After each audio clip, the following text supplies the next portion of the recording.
నమస్తే, welcome dash tag you. నేను మీ రాజేష్. ప్రస్తుతం తెలంగాణలో అసెంబ్లీ ఎన్నికలు అయిపోయినాయి. ఇక అందరి దృష్టి కూడా ఇవాళ పార్లమెంట్ ఎన్నికల మీదే ప్రధానంగా ఫోకస్ చేస్తున్నటువంటి పరిస్థితి. మరోవైపు అన్ని ప్రధాన రాజకీయ పార్టీలు కూడా ఇవాళ పార్లమెంట్లో మెజారిటీ స్థానాలు గెలవాలన్న లక్ష్యంతో ఇవాళ ముందుకు వెళ్తున్నటువంటి నేపథ్యంలో మరి ఇప్పటికే అసెంబ్లీ ఎన్నికల్లో ఓటమి పాలైనటువంటి బీఆర్ఎస్ పార్టీ పార్లమెంట్ ఎన్నికల నాటికి ఏ వ్యూహాలతోటి ముందుకెళ్తోంది, మరోవైపు ఎన్ని సీట్లు గెలుపు అవకాశాలు ఉన్నాయి మాట్లాడదాం. మన ముందు చేవెళ్ళ ఎంపీగా ఉన్నటువంటి రంజిత్ రెడ్డి గారు మనతో పాటు జాయిన్ అవుతున్నారు. నమస్తే రంజిత్ గారు. నమస్తే రాజేష్. ఏం సార్, పార్లమెంటు ఎన్నికల్లో ఎట్లా ఉండబోతున్నాయి? అసెంబ్లీ ఎన్నికలు ఓటమి తర్వాత వస్తున్నటువంటి ఎన్నికలు ఎట్లా చూడాల్సినటువంటి అవసరం ఉంది? ఇప్పుడు మీరు ఇమీడియట్గా పార్లమెంట్ ఎన్నికలు అనగానే అసెంబ్లీ ఎన్నికల్లో ఓటమి పాలైంది కదా అంటున్నారు. సో అసెంబ్లీ ఎన్నికల్లో ఓటమి పాలవడం బీఆర్ఎస్ పార్టీ ఇంకా ఎవరికి రుచించట్లేదు. ఎందుకంటే ఒక మార్పు కోరుకున్నారు, ఇంతకంటే బెటర్ సంక్షేమ పథకాలు వస్తాయని చెప్పి ప్రజలు నమ్మి కాంగ్రెస్ ప్రభుత్వానికి ఓటేశారు. There is no doubt. First let me congratulate the Congress party also. కానీ ఇవాళ ఓటమి పాలైన బీఆర్ఎస్ పార్టీకి గెలిచిన కాంగ్రెస్ పార్టీకి కాన్ఫిడెన్స్ లెవెల్స్ ఎందుకు తేడా ఉన్నాయంటే, మేము గత 10 సంవత్సరాలలో గెలవని ఎలక్షన్ లేదు, గెలవని పంచాయతీ ఎలక్షన్ లేదు, గెలవని ఎంపీటీసీ జెడ్పీటీసీ ఎలక్షన్ లేదు, గెలవని మున్సిపాలిటీ లేదు, గెలవని కార్పొరేషన్స్ లేవు, గెలవని ఎమ్మెల్యేలు లేవు, గెలవని ఎంపీలు లేరు. ఇన్ని గెలిచి ఈసారి ఒక్కసారి ఓడిపోయినందుకు టాపిక్ ఎక్కడ వచ్చిందంటే కాంగ్రెస్ గెలిచింది ఎంత ఓట్ల శాతం తేడాతోటి అండి? 1.85. 2014లో మేము ఆల్మోస్ట్ 10%తో గెలిచాం. 2018 అయితే తిరుగులేని పర్సంటేజ్ 25% డిఫరెన్స్ ఉంది. ఇంత percentage of election voting percentage difference ఉన్నప్పుడు నిజంగా డిఫరెన్స్ అంటారు. ఈ 1.85 తోటి ఏం డిఫరెన్స్ అంటే? కానీ అదే ఓవర్ కాన్ఫిడెన్స్ ఈసారి బీఆర్ఎస్ కొంప ముంచిందా సార్? ఎందుకంటే వరుసగా గెలిచామన్న ఓవర్ కాన్ఫిడెన్స్ ఈసారి అసెంబ్లీ ఎలక్షన్స్లో ఏమన్నా కొంత ఇబ్బంది అయిందా? నేను ఒప్పుకుంటాను రాజేష్. డెఫినెట్గా ఏమవుతుందంటే, ప్రతి ఎలక్షన్ గెలుస్తున్నామని చెప్పి మా పార్టీ కార్యకర్తలు చాలా కష్టపడ్డారు. కానీ ఏమైందంటే 10 ఏళ్ళ తర్వాత ఇప్పటివరకు ఉమ్మడి ఆంధ్రప్రదేశ్లో ఎప్పుడు మళ్ళీ మూడోసారి ప్రభుత్వం రాని పార్టీలు ఉన్నాయి కదా అని చెప్పి మేము కూడా ఊరికే చెప్పడము, ప్రజలు కూడా అనుకున్నారు కావచ్చు అదే నిజంగానే ఎప్పుడు రాని ఇప్పుడు మనం ఎందుకు ఓటేయాలని చెప్పి మార్పు కోరుకున్నారు. ఆ మార్పు అంటే ఏదో అద్భుతాలు అయితే అన్న మార్పు కోరుకున్నారు. కానీ ఇప్పుడు తెలుస్తుంది కదా, కాంగ్రెస్ పార్టీ మేము 100 రోజులు ఆగుదాం అనుకున్నాం, మాకేం ప్రాబ్లం లేదు, 100 రోజులు కానీ వాళ్ళు మొదలెట్టారు. ఎందుకంటే 100 రోజులు అమలు చేయలేని గ్యారెంటీలు ఉన్నాయి కదా అని ఉల్టా మా మీద బురద చల్లడం మొదలెడితే మేము ఖాళీగా కూర్చోలేరు కదా. కానీ ఇప్పుడు ఇవాళ పోస్ట్ మార్టం చేస్తుంటుంటే గత ఎన్నికల రిజల్ట్స్ని ఎక్కడ ప్రధానంగా బీఆర్ఎస్ లోపాలు కనిపిస్తున్నాయి సార్? అదే ఏమైందంటే, ఇప్పుడు చాలామంది ఏమంటారు, ఎమ్మెల్యేలు మార్చితే బాగుండేది అన్నారు, ప్రతి ఒక్కరు మాట్లాడతారు. సో ఆ డెసిషన్ కేసీఆర్ గారు తీసుకున్నారు. తీసుకునే ముందు ఆయన కూడా ఆలోచించుంటారు చేంజ్ చేద్దామా అని చెప్పి. ఆ రోజు ఎప్పుడైతే మేము క్యాండిడేట్స్ని డిక్లేర్ చేసి, ఎందుకంటే కేసీఆర్ ఒక డెసిషన్ తీసుకుని దానికి మేము కట్టుబడి ఉండాలి కాబట్టి, కేసీఆర్ గారు ఏనాడైతే క్యాండిడేట్స్ అనౌన్స్ చేసినారో ఆ రోజు బీజేపీ పార్టీ ఎలా ఉండిందో కాంగ్రెస్ పార్టీ ఎలా ఉండిందో మనందరికీ తెలుసు. సో ఆయన ఏమనుకొని ఉంటాడంటే, కేసీఆర్ గారు వ్యూహం ఎట్లుండే కావచ్చు అంటే, ఆయన ఏమనుకుంటాడు, సపోజ్ పలానా క్యాండిడేట్కి టికెట్ ఇవ్వలేదనుకో, ఈ క్యాండిడేటే బీజేపీకో కాంగ్రెస్కో పోతే మన కార్యకర్తలతో పోతే అనవసరంగా వాళ్ళని బలోపేతం చేయడం ఎందుకు అని చెప్పి మనసులో అనుకొని ఉంటాడని చెప్పి మా అందరి డిస్కషన్. దాంతోపాటు మా ఎమ్మెల్యేలు అందరూ 2 సార్లు 3 సార్లు గెలిచిన ఎమ్మెల్యేలకు కూడా ఏమైపోయిందంటే, ప్రజలు కూడా మొహం ఒత్తుతుంది రోజు చూసి తర్వాత వాళ్ళకి ఇంకెక్కువ అధికారం ఇచ్చినామని చెప్పి కూడా అది ఓపెన్ టాక్. కాబట్టి ఇవన్నీ కొన్ని రీజన్స్ ఉండే. అన్నిటికంటే ఎక్కువ ఏంటంటే, ప్రజలు ఎక్కడ విస్మరించారు సంక్షేమ అభివృద్ధి పథకాలంటే, వాళ్ళు ఇచ్చిన గ్యారెంటీలు ఇంతకంటే బెటర్ ఉన్నాయి కదా అనుకున్నారు. మేము పదే చెప్పినాం, ఆ గ్యారెంటీలు ఎక్కడైనా అమలైనాయా? అమలైతే మన దగ్గర అమలు చేస్తున్న నమ్మకం మీకు కలగాలి కదా అన్నప్పుడు ప్రజలు నమ్మలేరు. కానీ దొరల పాలన ప్రజల పాలన అనేది పెద్ద ట్యాగ్ లైన్ కింద తీసుకుపోయినారు. నిజంగానే అహంకారం పూరితంగా నిజంగానే బీఆర్ఎస్ పార్టీ ఉండిందా ఎన్నికల ముందు? అహంకారం అని నేను అనను. కానీ ఏమైందంటే, డెఫినెట్గా ప్రజలకు పాలన అందలేదు అని చెప్పి చాలామంది అనుకుంటున్నారు. కానీ కేసీఆర్ గారు ఏమనుకుంటారంటే, సమగ్ర సమీకృత సమ్మిళిత సమతుల్య భవనాలు ఎక్కడైతే ప్రతి జిల్లాలో కట్టించినప్పుడు ప్రజల వద్దకే పాలన ఇచ్చినా కదా, మళ్ళీ నా దగ్గర రావాల్సిన అవసరం ఎందుకు?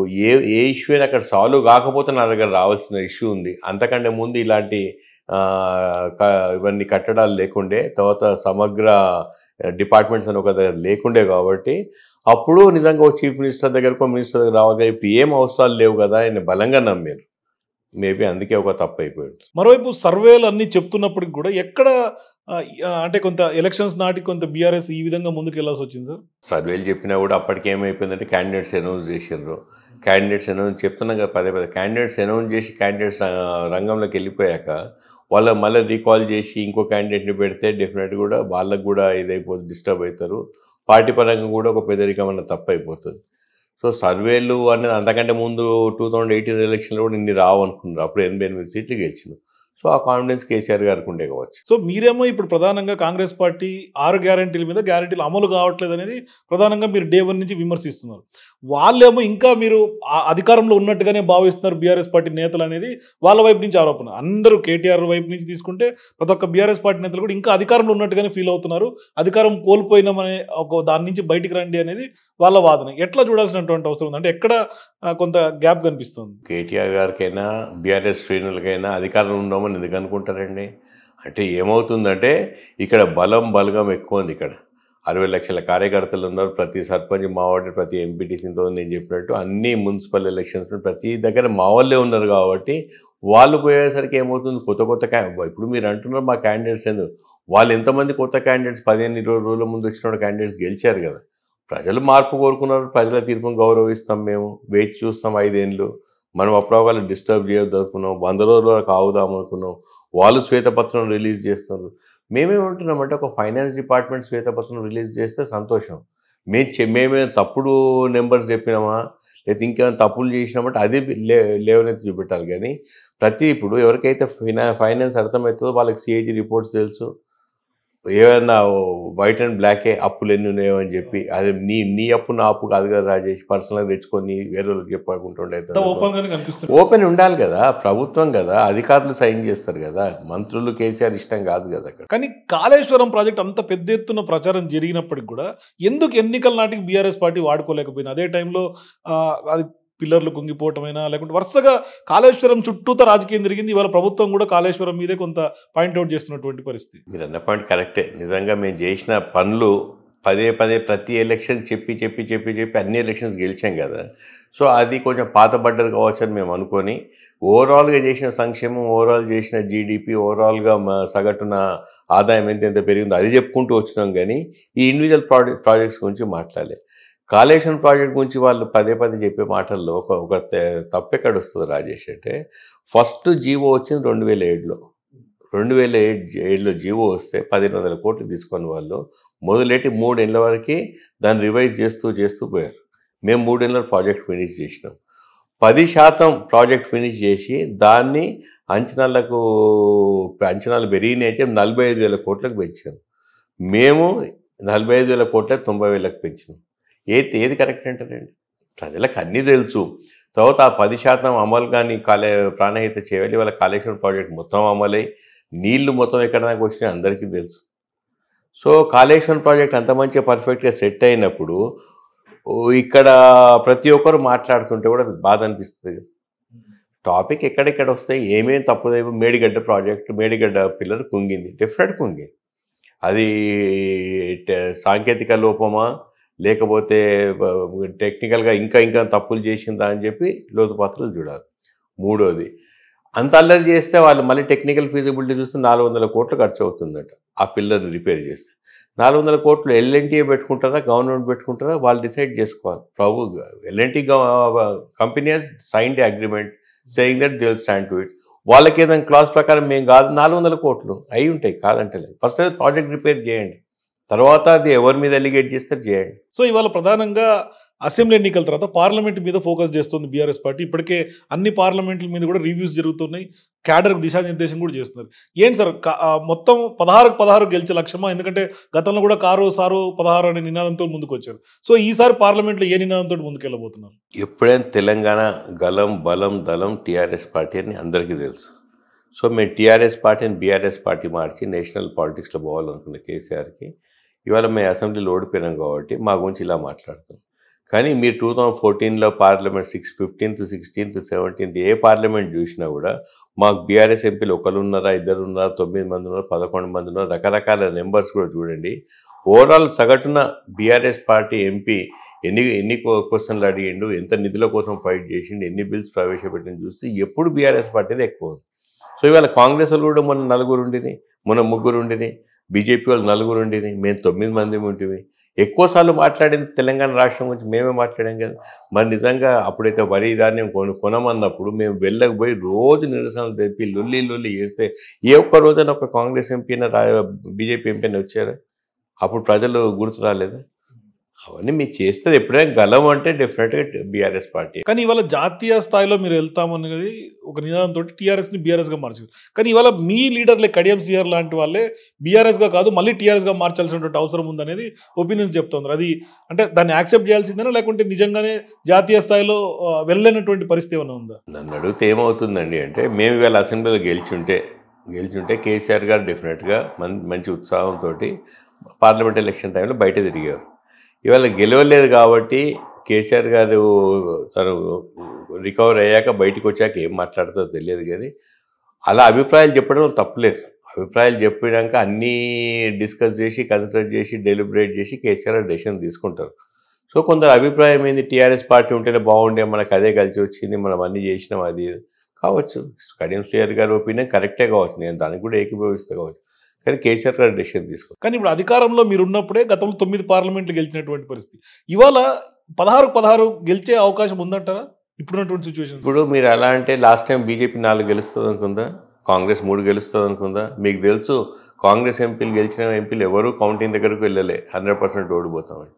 సో ప్రజలు ఎప్పుడు ఏది లేవనెత్తుతారు ఏ అంశం మీద అన్నదే ఓటింగ్ అవుతుంది. సో ఇవాళ ఇప్పుడు నిజంగా మాకు కాంగ్రెస్కి 1.8% తేడా ఏదైతే ఉందో ఆ తేడా సింపతి ఫ్యాక్టర్తో డెఫినెట్ కవర్ అవుతుంది కదా. మా ఎమ్మెల్యేలను ఓడించిన సంతోషపడుతున్న ప్రజలు, కేసీఆర్ ఓడిపోయినా కూడా బాధపడుతున్నారు చెప్పి బయట ఎక్కడైనా డిస్కషన్స్ అవుతున్నాయి. తర్వాత ఇవి అమలు చేస్తారా చేయరా అన్నది తెలియదు.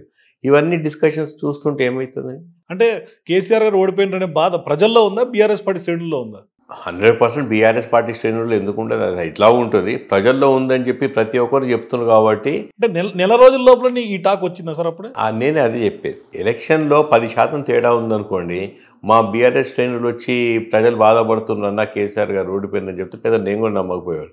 ఓడిపోయిన తేడా 1.85% కాబట్టి ప్రజలు చాలామందిని ఎమ్మెల్యేల మీద ఇష్టం లేక అయిష్టంతో కాంగ్రెస్ కేసీఆర్ కావచ్చు అన్నది కూడా నేను నమ్ము. సో మీరు చేవెళ్ళ ఎంపీగా దాదాపు 5 ఏళ్ల పాటు ఉన్నారు. ఈ 5 ఏళ్ల పాటు చేవెళ్ళ నియోజకవర్గానికి ఏం చేశారు, మీ ప్రోగ్రెస్ రిపోర్ట్ ఏంటి అంటే ఏం చెప్తారు? నేను కొత్తగా రాజకీయంలోకి వచ్చినప్పుడు లాస్ట్ టైం నాకు అభ్యర్థి ఖరారు చేసిన తర్వాత కేసీఆర్ గారు ఇచ్చిన తర్వాత నేను రంగంలోకి దిగాను. నేను ఎక్కడెక్కడైతే తిరిగానో, ఎక్కడెక్కడైతే అంశాలు లేవనెత్తినో ప్రతి ఒక్కటి అన్నీ నోట్ డౌన్ చేసుకొని అభివృద్ధికి అందుబాటులో ఉంటాను ఆయన నినాదంతో పోయి అభివృద్ధి అందుబాటు నినాదం అమలు చేసుకుంటూ ఏ ఒక్క హామీ అయినా అమలు కాలేదు అన్నది మా ప్రజలు ఎవరు చెప్పినా నేను ఒప్పుకుంటాను. నేను ఆ రోజు నన్ను అడిగింది జోగులాంబటు చాయంరాజంలో కలపమని అడిగారు పిల్లలు, అది చేయించాను. తర్వాత అప్పాటు మన్నెగూడ రోడ్డు కావాలన్నారు, అది చేయించాను. తర్వాత మన ఇష్యూస్ అన్ని హైయెస్ట్ నెంబర్ ఆఫ్ క్వశ్చన్స్ అడిగింది నేనే, 3 ప్రైవేట్ బిల్స్ పెట్టింది నేనే, ఏపీ రీఆర్గనైజేషన్ మీద, తర్వాత అర్బన్ రూరల్ ఎంప్లాయ్మెంట్ మీద, సుప్రీంకోర్టు బెంచ్ మీద ఇప్పటివరకు ఏ ఎంపీ పెట్టింది నేను పెట్టించాను. ఇవే కాకుండా కరోనా టైంలో మా ప్రజలు బాధపడుతుంటే ప్రతి గ్రామ పంచాయతీ టీవీ ఇచ్చి పిల్లలు బళ్ళలకు పోవడం కష్టమవుతుంది, అది ఇచ్చాను. తర్వాత ఆరోగ్య చేవేళ్ళ అని చెప్పి ఇప్పుడు ప్రస్తుతం ఒక అంబులెన్స్ పెట్టి బస్సు పెట్టి గ్రామాలకు తిప్పుతున్నాను, అన్ని శాంపిల్స్ కలెక్ట్ చేస్తున్నాను, వాళ్ళకు విద్యాపరంగా వైద్యపరంగా అందుబాటులో పెట్టాను అంతే. సో ఇవన్నీ చేస్తుంటే ప్రజలకు ఏమవుతుంది, ఏమాత్రం అవసరం ఉన్నా అన్ని విధాలు ఆర్థికంగా ఎవరైనా ఫీజులు కట్టడం కష్టమైనా కూడా 100% వాళ్ళ ట్రస్ట్లో వాళ్ళ ఫీజులు ఆదుకున్నాను. ప్రతి ఒక్కరిని అందరినీ సంతోషపెట్టాలన్న దృక్పథంతో ముందుకు వచ్చిన సేవా కార్యక్రమాలు చేస్తూ అందరికీ ఏమైతే ఆపదలు ఉన్నారో అందరినీ ఆదుకున్నాను. సో ఈ ఆరోగ్య చేవేలు అన్నారు కదా, ఆరోగ్య చేవేలలో కేవలం ఒక షో పుటప్ మాత్రమే కనిపిస్తుంది, లేకపోతే నిజమైనటువంటి ప్రజాసేవ కూడా దాగి ఉంది దాని వెనకాల? షో పుటప్ చేయాల్సిన అవసరం ఉంటే ఎంతోమంది పెడతారు, దానికి అయ్యే ఖర్చులకు, దానికి అయ్యే మందులకు, దానికి అయ్యే డాక్టర్లకు ఏందో చూసి చాలామందికి మొదలు పెట్టలే కదా. మీరు ఎక్కడైతే నేను షో పుటప్ చేసిన అనుకోని ఎవరైతే అన్నారో ఆ గ్రామాలలో వెళ్ళి గ్రామస్తులను అడగండి ఇదేమైనా అవసరం వచ్చిందా, ఎట్లుండే అని చెప్పి. ఊర్లోకి వెళ్ళినప్పుడు ఒక ఆరోగ్య సేవల రథం పోయి మార్నింగ్ డాక్టర్లను అందరు నిలబడి కూర్చొని ప్రతి గ్రామస్తులు వచ్చి వైద్య పరీక్షలు చేయించుకున్నారు. ఎందుకు చేయించుకుంటారండి, వాళ్ళకి షుగర్ ఉందా బీపీ ఉందా తెలిసింది, అప్పటికప్పుడు ట్యాబ్లెట్స్ ఇచ్చినాం, హాస్పిటల్ రమ్మను, ఫ్రీ సర్జరీస్ చేయిస్తా అని చెప్పాను. ఇప్పుడు మరొక్కసారి చేవెళ్ళ ఎంపీగా రంజిత్ రెడ్డికి ఓటేయాలంటే మీ నియోజకవర్గ ప్రజలు ఎందుకు వేయాలి అంటే? ఒక ఎంపీగా నిజంగా ఇంత మంచిగా అందుబాటులో ఉండి అభివృద్ధిలో పాలుపంచుకొని గలమెత్తి పార్లమెంట్లో మాట్లాడి అవసరాలు రీత్యా రాష్ట్ర ప్రభుత్వాన్ని కూడా అడిగి రాష్ట్రంలో రావాల్సిన నిధులన్నీ పార్లమెంట్ సెగ్మెంట్కి తీసుకొచ్చి ఎన్నైతే నరేగా ఫండ్స్ కావాలో అన్ని ఫండ్స్ తీసుకొచ్చి గ్రామాల్లో రోడ్లు వేయించినో ఇవన్నీ చేస్తే ప్రజలందరూ సంతోషంగా ఉన్నారు. సో వాళ్ళు ఒకటే చెప్తారు, మీకు ముందటున్న ఎంపీలందరికీ చాలా తేడా ఉంది, ఆ వ్యత్యాసం విషయం మీకు మంచిగా అనిపిస్తుంది సార్, మీకే ఓటేస్తామని అందరూ అంటారు. సో తెలంగాణ ప్రజలు 3 తీసుకుంటే సార్, గత ఎన్నికలప్పుడు పార్లమెంట్కి అసెంబ్లీకి డిఫరెంట్ తీసుకుంటే గతంలో అసెంబ్లీలో పూర్తి స్థాయిలో మెజారిటీ మీకు గెలిచినటువంటి పరిస్థితి. పార్లమెంట్లో మీరు అన్నట్టుగానే బీజేపీ, కాంగ్రెస్, బీఆర్ఎస్ 3 కూడా కొంత గణనీయంగా పెరిగినాయి ఓటింగ్ శాతమైన సీట్లైనా కూడా. సో ప్రజల నెరేటివ్ ప్రకారం తీసుకుంటే ఈ ఎలక్షన్స్కి అంటే అసెంబ్లీ ఎన్నికలకి పార్లమెంట్ ఎన్నికలకి తేడా కనిపిస్తుందా? అంటే ఈసారి మరొకసారి మళ్ళీ బీఆర్ఎస్ని ఎన్నుకునే అవకాశం ఉందా? మంచి ప్రశ్న అడిగినండి. పోయినసారి మేము 88 సీట్లు గెలిచాం అసెంబ్లీలో, తర్వాత పార్లమెంట్లో 11 గెలిచాం. 11 గెలిచినప్పుడు మొన్న 9 గెలిచినాం. సో 9 గెలిచినప్పుడు ప్రాబ్లం ఎక్కడ వచ్చింది, 4 బీజేపీ వాళ్ళు గెలిచిన, 3 కాంగ్రెస్ గెలిచింది. ఇంతమంది చెప్పినట్టు మెజార్టీస్ చూడండి, నాకు కూడా తక్కువనే మెజార్టీ తేడా వచ్చింది.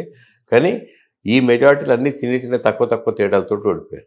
సో ఓడిపోయిన వాళ్ళు పెద్దలు ఓడిపోయారు, కానీ మెజార్టీ తక్కువ డిఫరెన్స్ ఉంది. ఎక్కడ ఈ కాంగ్రెస్ గెలిచిన 4, బీజేపీ వాళ్ళు మంచి మెజార్టీతో గెలిచినారు, అది నేను ఒప్పుకుంటాను.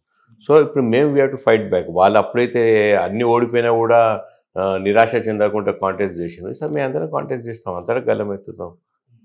తెలంగాణ గలం బలం దళం అనే పోతాం మేము ఇప్పటికి. ఏంటి సార్ మీ కాన్ఫిడెన్స్ ఏం కనిపిస్తుంది? కార్యకర్తలు అందరే చెప్పుకున్నారు. నేను ఏమంటున్నానంటే మా దగ్గర 3 దగ్గర 100% గెలుస్తామని తాండూరు అనుకున్నారు.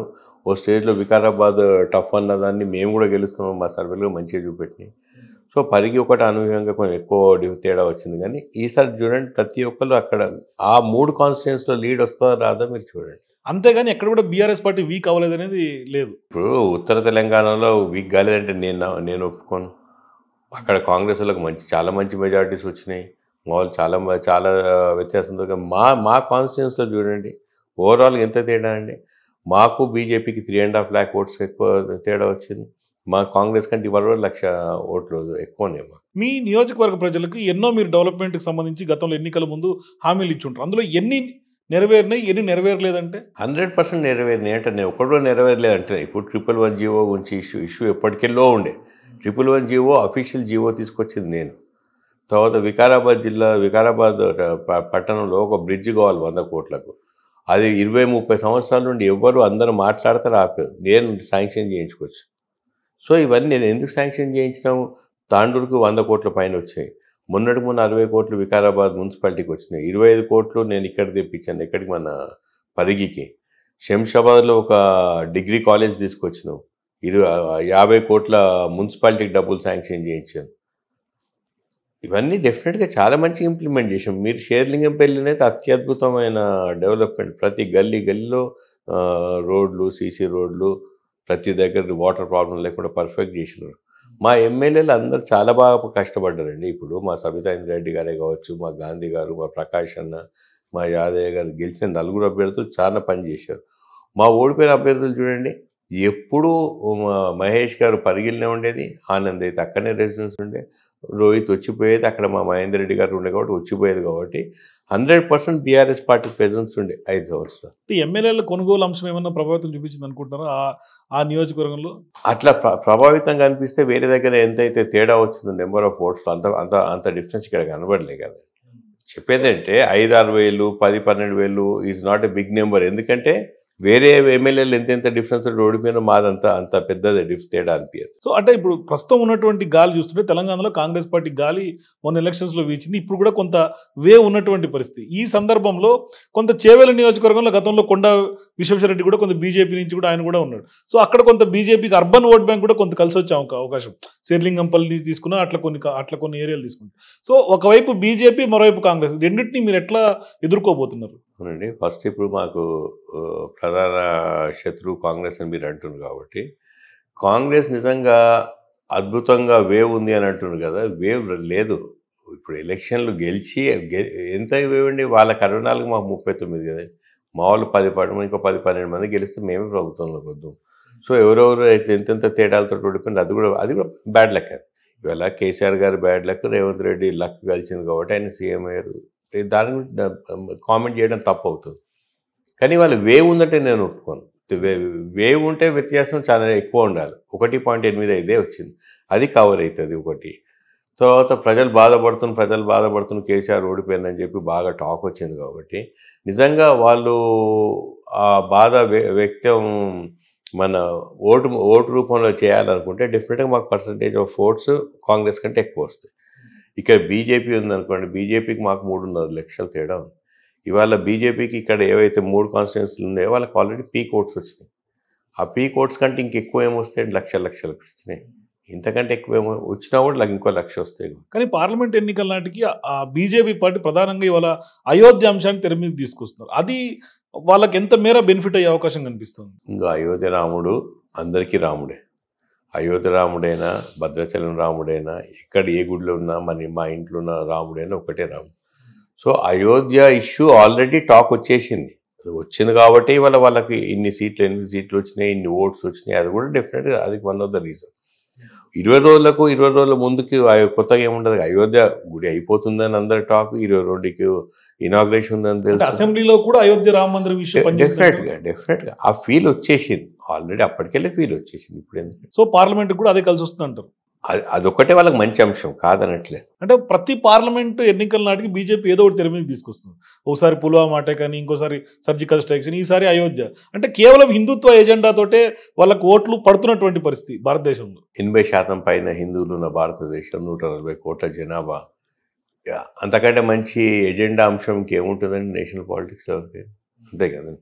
సో ఇదే ఎజెండా, ఇదే అంశం రీజనల్ పార్టీస్ మీద సౌత్ ఇండియాలో ఉన్న అన్ని రాష్ట్రాలలో ఎక్కడెందుకు ఇన్ఫ్లుయెన్స్ కావట్లేదు?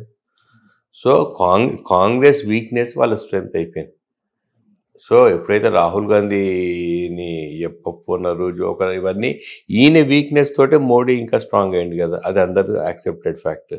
సో వీళ్ళు ఎంత వీక్ అవుతుంటారో అవతల రూలింగ్ పార్టీ ఎంత స్ట్రాంగ్ అవుతుంది ఇక్కడే. సో మీరు అన్నట్టుగా వీళ్ళ వీక్నెస్ వాళ్ళ స్ట్రెంగ్త్ అయినప్పుడు తెలంగాణలో మీ వైఫల్యాలే ఇవాళ కాంగ్రెస్ పార్టీ గెలుపుకు కొంత ఈజీ అయింది అనుకుంటున్నా. అయిందండి, అదే అంటున్నా. కాంగ్రెస్కి బీజేపీకి ఉన్న వ్యత్యాసం ఎంత, కాంగ్రెస్కున్న బీఆర్ఎస్కి ఉన్న వ్యత్యాసం ఎంత, తేడా తక్కువ ఉంది అంటున్నాను. నేను చెప్పిన ఇంతమందికి అంకెలే 2014లో, 18లో, 23లో డిఫరెన్స్ అంతే. ఆ డిఫరెన్స్ అక్కడ కౌంట్ కాదు. ఎందుకు సార్ గెలిచినప్పటి నుంచి, అంటే మీకు 39 వచ్చినాయి, వాళ్ళకి 64 వచ్చింది, పదే ఎందుకు ప్రభుత్వం కూలిపోబోతుంది అనే స్టేట్మెంట్స్ ఎందుకు? వాళ్ళే మాట్లాడారు. వాళ్ళు గెలిచినప్పటి నుండి కూడా ఎవరు ముఖ్యమంత్రి కావాలన్నప్పుడు కొట్లాటలు స్టార్ట్ అయినాయి. 4 గ్రూపులు ఉన్నాయి, 5 గ్రూపులు ఉన్నాయి, నువ్వు నాకు ఇది ఇస్తావా లేకపోతే వెళ్ళిపోతావు, ఇవన్నీ టాక్స్ వాళ్ళు తెచ్చారు. కేసీఆర్ పదే చెప్పారు, మనం డిస్టర్బ్ చేసేది లేదు, మనం వాళ్ళు ఏమొచ్చినా మనం మాట్లాడేది లేదు, క్లియర్గా చెప్పారు. కేసీఆర్ గారు పోయి ఫామ్ హౌస్లో ఎందుకు ఉంటారండి? అలాంటి నిజంగా హాట్ స్టడీంగ్ చేయాలి, నిజంగా వాళ్ళని కూల్చాలనుకుంటే ఉంటారు కదా, ఇక్కడ కూర్చొని ఇక్కడ కూర్చుంటే అక్కడ కూర్చుంటే చేయాలంటే చేయరాదన్న టాపిక్ కాదు అది. అంత సీరియస్గా వద్దు మనకు అని చెప్పి మన ఎమ్మెల్యే అందరం కలిసి అంతే కూర్చున్నాం. అంటే మొన్న తాజాగా రేవంత్ రెడ్డి ఒక ఇంటర్వ్యూలో మాట్లాడుతూ కూడా సేమ్ ఆయన స్టార్ట్ చేస్తే నేను కూడా గేమ్ స్టార్ట్ చేయాల్సి వస్తుంది అనేది ఒక రకంగా వార్నింగ్ ఇచ్చినట్టుగానే మాట్లాడినటువంటి పరిస్థితి. ఆయన ఇండైరెక్ట్గా చెప్పారు కావచ్చు, నువ్వు స్టార్ట్ చేస్తే నేను స్టార్ట్ చేస్తాను అన్నాడు కావచ్చు, లేకపోతే అదే కేసీఆర్ గారు చెప్పాడు కావచ్చు, నేను స్టార్ట్ చేస్తే నువ్వు స్టార్ట్ చేస్తావా అని. ఇప్పుడు రేవంత్ రెడ్డి గారు స్టార్ట్ చేస్తే కేసీఆర్ గారు కూర్చోరు కదా, అది న్యాచురల్ కదండి, అది రాజకీయం. సో ఎన్ని గెలిచే అవకాశాలు ఉన్నాయి సార్ పార్లమెంట్స్? అంటే మీ లక్ష్యం ఎంత, ఎన్ని గెలిచే అవకాశాలు ఉన్నాయి రియాలిటీగా మాట్లాడితే? మేమైతే మినిమం 8-9 అయితే గెలిచిన వాళ్ళు డెఫినెట్గా టార్గెట్ చేస్తామండి. అది మినిమం. మా వాళ్ళు ఇంకెక్కువ టార్గెట్ చేస్తారు, డెఫినెట్గా ఆప్టమిస్టిక్ ఉండాలి కాబట్టి. So maximum number of seats మాత్రం బీఆర్ఎస్ పార్టీ గెలుస్తుంది. కానీ కొంత ఉత్తర తెలంగాణ వైపు కూడా కొంత ఫోకస్ చేయాల్సినటువంటి అవసరం ఉందా? చేయాలండి, అందుకే చెప్తున్నాను కదా. ఓవరాల్గా ఉన్న 10 అంటే ఒకటి అసౌద్దీన్ గారు ఎట్లా గెలుస్తారు కాబట్టి ఉన్న 16లో మ్యాక్సిమం నెంబర్ ఆఫ్ సీట్స్ గెలిచే ఇండివిజువల్ పార్టీ బీఆర్ఎస్. కేటీఆర్ గారు కానీ కేసీఆర్ కానీ మరొకసారి పార్లమెంట్లో పోటీ చేయాలనే చర్చ కూడా జరుగుతుంది. ఎందుకు మళ్ళీ వాళ్ళు పార్లమెంట్ వైపు వెళ్లాల్సి వస్తుంటే అవసరం ఉంది? చర్చలు ఎన్నో జరుగుతాయండి రాజేష్. ఇప్పుడు పోటీ చేసినప్పుడు మాట్లాడదాం ఫస్ట్ థింగ్. వాళ్ళు ఎమ్మెల్యేలుగా ఉండి ఇప్పుడు మళ్ళీ ఎంపీగా కాంటెస్ట్ చేయాల్సిన అవసరం ఏమొస్తుంది? మళ్ళీ మీరే అంటారు ఎంపీ కాంటెస్ట్ చేస్తుండని నేను అన్నాను అనుకోండి, ఎంపీ కాంటెస్ట్ చేసి ఏం చేస్తాడు అక్కడ పోయి ఢిల్లీలో పోయి అంటారు. సో వాళ్ళు ఇక్కడ మేము బలోపేతం కావాలి, పుంజుకోవాలి, we have to revive back, strike back. మళ్ళీ పవర్ రావాలంటే వాళ్ళు ఇక్కడే ఉంటారు. సో ఇంకో అంశం ఏంటంటే ప్రధానంగా అసెంబ్లీ ఎన్నికలప్పుడు కొంత సిట్టింగ్లకు స్థానాలు ఇవ్వటం మీద సిట్టింగ్లకే సీట్లు ఇవ్వడం కొంత వివాదాస్పదంగా మారింది, కొంత ఓటమి కూడా అయింది. సో పార్లమెంట్ ఎన్నికల నాటికి సిట్టింగ్లకే ఇచ్చే అవకాశం ఉందా, లేకుంటే ఏమన్నా కొన్ని మార్పులు చేర్పులను ఎక్స్పెక్ట్ చేయొచ్చా? ఈ 10 రోజుల్లో తెలుస్తుంది కదండి. సో ఈ సమీక్షలు అయిపోతే తెలుస్తుంది. అంతే కదా, ఈ సమీక్షలు అయిపోగానే ఫైనల్గా వాళ్ళ సమీక్షలన్నీ ఫీడ్బ్యాక్ తీసుకుంటారు. మా ఎమ్మెల్యేలు, మా కార్యకర్తలు వాళ్ళందరూ చాలా డీటెయిల్గా రివ్యూస్ నడుస్తున్నాయి. మార్నింగ్ 11 నుండి సాయంత్రం 6 గంటల వరకు అందరు ఫీడ్బ్యాక్ కొందరితో మాట్లాడుతున్నారు, కొందరు ఇష్టం లేదో మాట్లాడిన వాళ్ళు వాళ్ళ పేరు మీద రాసిస్తున్నారు, కట్టలు అవన్నీ ఫైల్ చేస్తున్నారు. సో ఇవాళ ఓడిపోయిన తర్వాత ఫీడ్బ్యాక్స్ తీసుకుంటూ కొంత ప్రజలకి మమేకమవుతున్నటువంటి పరిస్థితి మీ లీడర్షిప్. ఎందుకంటే గతంలో అపాయింట్మెంట్లు కూడా దొరకనటువంటి నేపథ్యం ముందు చర్చ జరిగింది బయట. ఒప్పుకుంటాను నేను. ఇట్లాంటి రివ్యూస్, ఇట్లాంటి ఫీడ్బ్యాక్ ముందు తీసుకుంటే ఇంకా డెఫినెట్గా యాడప్ అయ్యేది మాకు. ఇంకో అంశం సార్, ప్రధానంగా ఏంటంటే పార్లమెంట్ ఎన్నికల్లో ప్రధానంగా మీకు యాడ్ ఆన్ అడ్వాంటేజ్ అయ్యే అంశాలు ఏమేమి కనిపిస్తున్నాయి? కాంగ్రెస్ మాకు డిఫరెన్స్ ఉంది 2%, మాకు బీజేపీకి ఉన్న డిఫరెన్స్ చాలా ఎక్కువ. సో ఈ డిఫరెన్స్ ఆఫ్ కాంగ్రెస్ని ఎట్లా కొట్టాలి అంటే, మా క్యాండిడేట్స్ ఎవరైతే ఓడిపోయినారో వాళ్ళు ఏమనిపిస్తుంది, ఇప్పుడు మా మహేష్ రెడ్డి గారే, ఆనంద్ కావచ్చు, రోహిత్ కావచ్చు, వీళ్ళందరూ ఏం చేస్తారు, ఓడిపోయినామన్న దీంతో డెఫినెట్గా కసితోటి పని చేస్తారు ఎక్కువ, మళ్ళీ బౌన్స్ బ్యాక్ అవుతారు.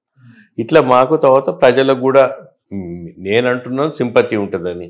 మీరు ఉంటుందా లేదా, ఆ 2% 3% పుంజుకోవాలంటే ఎమ్మెల్యేలు పుంజుకుంటారా, కార్యకర్తలకు కూడా కోపం మీద ఇంకెక్కువ పని చేస్తారా, ఎట్లా గెలుస్తున్నాం అని చెప్పి కొంచెం ఈజీ తీసుకున్న కార్యకర్తలు కూడా మళ్ళీ ఎక్కువ తిరుగుతారా, అందరం కష్టపడుతుంది. సో ఇవాళ మరొకసారి ఈడీ కవిత గారి మీద నోటీసులు ఇచ్చినటువంటి పరిస్థితి, మరొకసారి ఆ అంశం తెర మీదకి వస్తుంది, ఢిల్లీ లిక్కర్ స్కామ్. దీన్ని ఎట్లా చూడాలి? నిజంగానే అసలు బంధం ఉందా లేదా కేవలం ఆరోపితంగా చూడాల్సినటువంటి అవసరం ఉందా? బీజేపీ బీఆర్ఎస్ కలిసిందన్న పేరు చెప్పుకొని ఇప్పుడు కాంగ్రెస్ వాళ్ళు పవర్లోకి వచ్చింది కావచ్చు, ఒకటి. రెండోటి, నిజంగా బీజేపీ బీఆర్ఎస్ అంటూ కలిస్తే మళ్ళీ కవిత గారికి మళ్ళీ నోటీసులు ఇవ్వాల్సిన అవసరం లేదు, ఒకటి. అంతే కదా. సో ఇలాంటివి మాట్లాడాలంటే బీజేపీ వాళ్ళు ఏమో మేము కాంగ్రెస్ ఒకటి అంటారు, కాంగ్రెస్ వాళ్ళు మేము బీజేపీ. అసలు ఏంటండి, కలవాలనుకున్నాం అనుకోండి, కేసీఆర్ కాంగ్రెస్తో ఐఎన్డీఏ టీంలోకి పోయి కలుస్తా అంటే వద్దంటారా? కానీ వాళ్ళు యాక్సెప్ట్ చేసే పరిస్థితి లేదు కదా. వాళ్ళు ఎవరు ఎన్నిసార్లు ఫస్ట్ ఇనిషియల్ రమ్మన్నారు కదా, పోలే కదా. ఒకసారి పోకపోతే మళ్ళీ సెకండ్ టైం పిలవలేదు అంటే పిలవరు. ఇప్పుడు కేసీఆర్ పదే చెప్తాడు మేము సమదూరం ఉంటాం బీజేపీకును ఇండియా టీంకి అని అన్నప్పుడు ఇంకెందుకు పిలుస్తారండి ఎవరైనా? అంటే ఇప్పుడు జాతీయ స్థాయిలో బీజేపీకి దూరంగా ఉంటున్నారు, ఇండియా కూటమికి కూడా దూరంగా ఉంటుంది.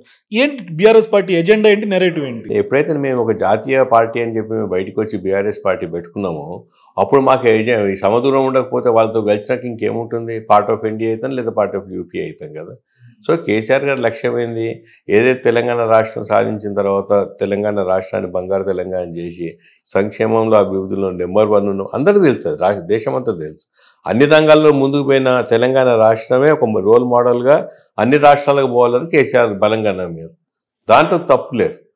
కానీ చాలామందికి అభిప్రాయం ఉంది, ఎందుకు మనకు దేశ రాజకీయాలు మన రాష్ట్రంలో మంచిగా ఉన్నాం, ఇదే కంటిన్యూ చేద్దామని చెప్పి కొంత అభిప్రాయాలు ఉన్నాయి.